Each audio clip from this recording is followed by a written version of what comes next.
Somewhere today, someone walked into a gold shop, checked the price, and did a double take. It's happened before, but this time feels different. Gold just crossed $5,000 an ounce, a level that would have sounded like a typo 5 years ago. This isn't a one-week spike. It's the culmination of a multi-year buying spree, and the biggest buyers aren't who you'd expect. Central banks, the institutions that manage entire countries' money, have bought over 1,000 tons of gold every year since 2022. That's roughly triple the historical average. China, India, Turkey, Poland, governments across multiple continents, all doing the same thing at the same time. So what would make dozens of governments with nothing else in common all start stockpiling the same metal? To understand that, we have to go back to how the dollar got this power in the first place. 1944. World War II is ending, and most of the world's major economies lie in ruins. Factories bombed, currencies collapsed, gold reserves scattered or spent on the war effort.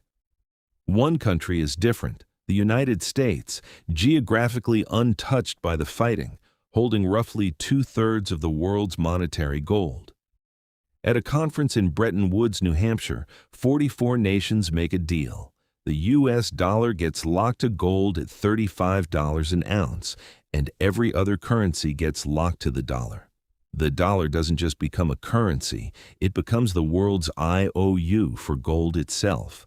That single decision, made 80 years ago because one country happened to hold most of the world's gold, is the reason the dollar still sits at the center of global finance today, and why any crack in trust toward it sends shockwaves everywhere. But that $35 an ounce promise had a flaw built in. As global trade grew, the world needed more and more dollars to do business and hold as reserves, but the U.S. only had so much actual gold. By 1971, other countries were holding far more dollars than the U.S. could realistically convert to gold at that fixed price. President Nixon severed the link entirely, in a move economists still call the Nixon shock. Gold's price, no longer capped, was free to float from that point on. Here's the mechanism that matters. The more dollars in circulation relative to the fixed supply of gold, the less each dollar can claim, and gold's price adjusts to reflect that. It's simple supply and demand, just applied to money itself. Fast forward to today, and that arrangement is being quietly renegotiated. For 80 years, the U.S. dollar has been the world's default reserve currency, the money governments hold to back their own. That's changing. The dollar's share of global reserves has dropped from 71% in 1999 to under 57% today. Governments are diversifying away from the dollar, driven by trade tensions, sanctions, risk, and a decades-long expansion of dollar issuance that's brought U.S. debt to nearly $38 trillion. The more dollars get printed to cover that debt, the more that Nixon-era math keeps repeating, more dollars chasing the same fixed supply of gold. Gold has one advantage the dollar doesn't. No government controls it. It can't be printed, frozen, sanctioned, or devalued by someone else's policy decision. But it's not just central banks. Retail investors, everyday savers, and yes, speculators have piled in too, chasing the same trend from a different angle.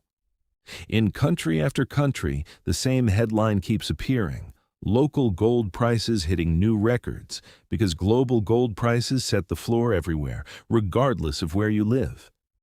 Here's what often gets left out of the excitement. Gold doesn't move in a straight line.